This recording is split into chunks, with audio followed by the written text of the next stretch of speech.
植木チャンネル。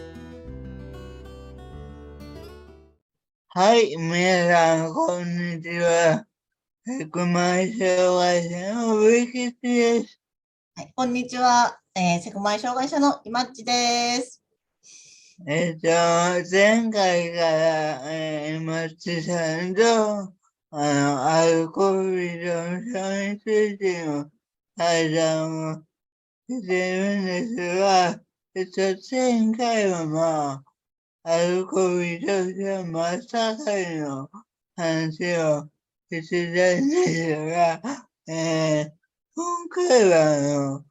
回復に向かっての話をしたいなと思うんですけど、アルコール依存症って、先に言うと治らないんですけど、回復ができるんですね。ででも、回復する前に、アルコール依存症だっていう診断を受けて、そこから回復に行く人は、まあ、ほとんどというか、多いかなと思うんですけ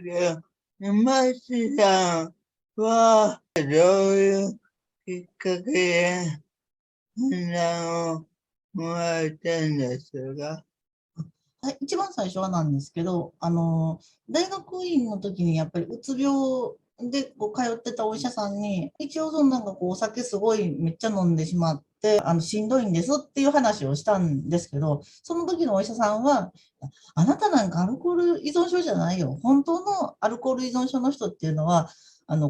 先生酒が止まらないんですって泣きながら酒を飲むんだよって言われて、あ、じゃあ飲んでいいんだと思って、さらに飲っちゃったっていう経験があるんですよ。で、やっぱりそれってこう、お医者さんの中の病人イメージっていうものに、私自身は振り回されたなって思ってういて、ん、あの、私はこう自分がしんどいっていうことをこう伝えたかったんですけど、やっぱりお医者さんのもうこう、アルコール依存症患者ってこんな感じの方がこう優先されちゃったなってその時は思いました。これはうつ病の診断でも同じことがあって、ちょっと引っ越しに伴って転院する必要があった時に行った、町の精神科だったんですけど、その時の私のスペックだけ言うと専業主婦だったんですね。で、問診票の私のスペックを見て、いや、甘えてないでリハビリだと思って仕事しなさいって言って、こう、薬の処方もしてくれなかったお医者さんもいたんです。なんでやっぱりこう、アルコール依存症の患者ってこんなの、うつ病の患者ってこんなものってお医者さんのイメージってめっちゃ強いんだなっていうふうに思った記憶がありますね。病気のステレオタイプってあるのかなとか、知識の差だったりもあるでしょうけど、やっぱりアルコール依存症否認というか、認めない人が多いので、そういうイメージを持たれてたのかなとは思うんですけど、言われてるみたいに何で困ってるかっていうところに、つまり患者っていうか、クライアントにフォーカスす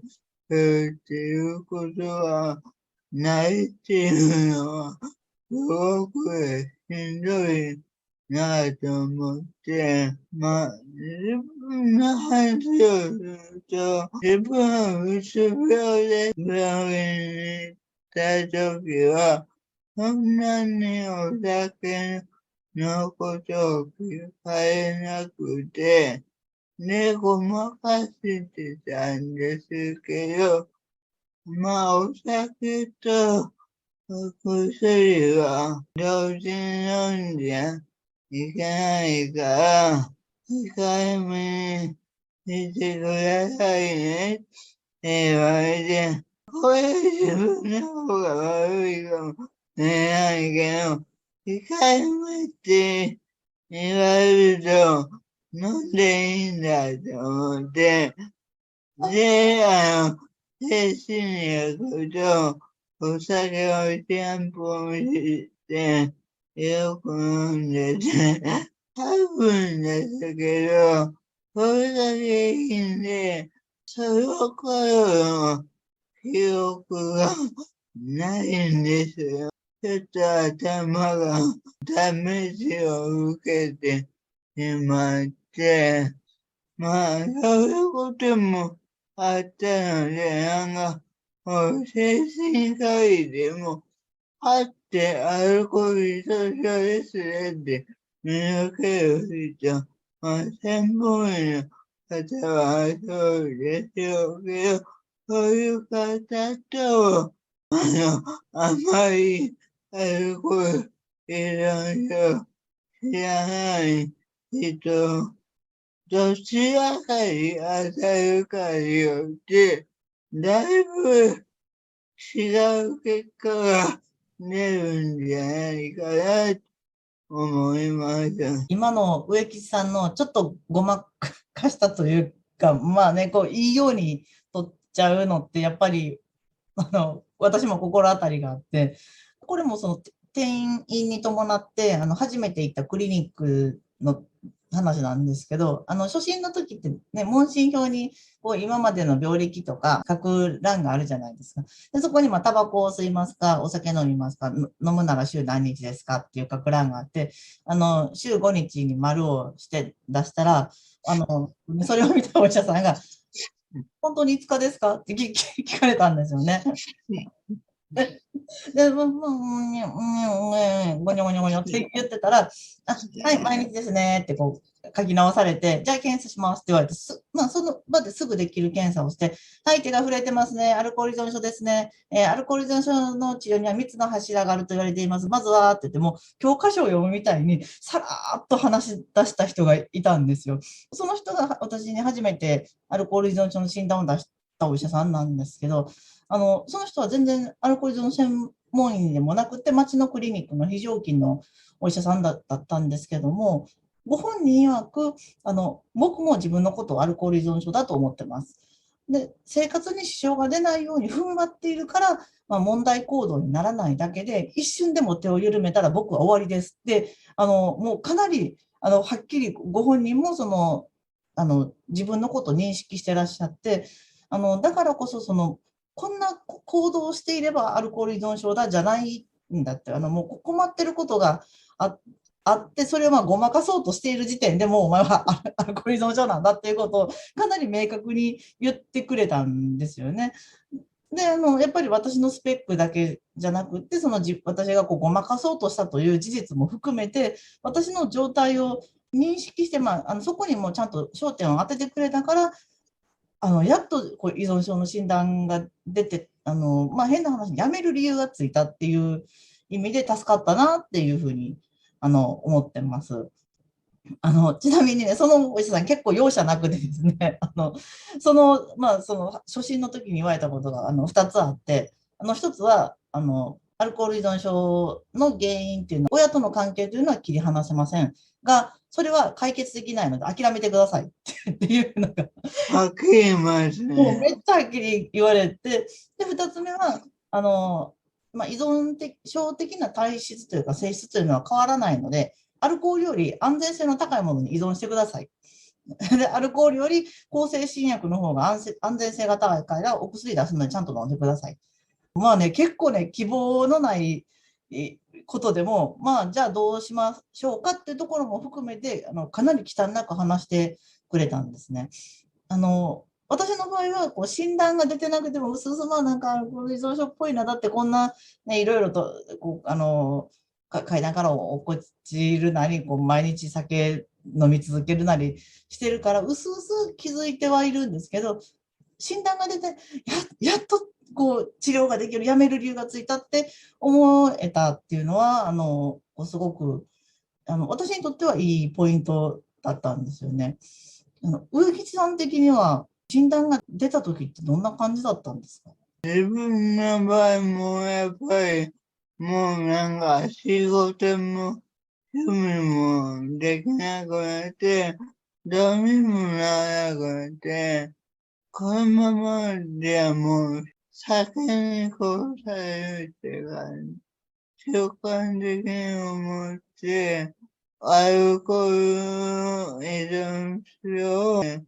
るっていう病院に、移っ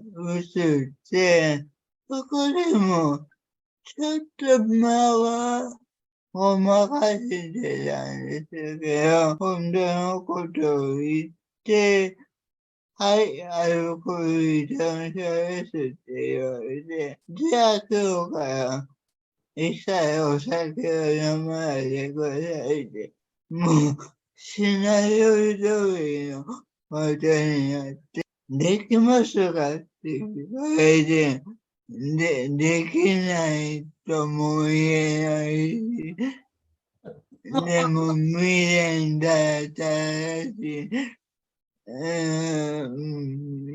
う、ゴニョゴニョみたいな感じで。だから、その時は、あの、病名言われて、はい、今日から来週って言われただけだったんですけど、マッチさんの話聞いてて、そこが全部ズバズバ最初に言ってくれたから、信頼関係でそこでできたんじゃないかなって勝手に想像したんですけど、本当におっしゃる通りで、はっきり治らないんです。もう、これについて諦めてください。依存する対象を変えてくださいみたいな、はっきり言ってくれたことで、治療に踏み込めたっていうのは、本当に依存症って否認の病って言ったりするじゃないですか。自分は違うんだって思いたいと同時に、でも、このしんどさを何とかしたいっていう気持ちもやっぱり持ってるので、このしんどさにちゃんと注目してくれ、このファーストインパクトでの強引な信頼関係がの築き方でしたけど、そこがうまくいったから私は、お酒を飲まない生活、もうちょっと今、ハテナがつくんですけど、一応スタートできたなっていうふうに思ってます。高評価、チャンネル登録、よろしくお願いします。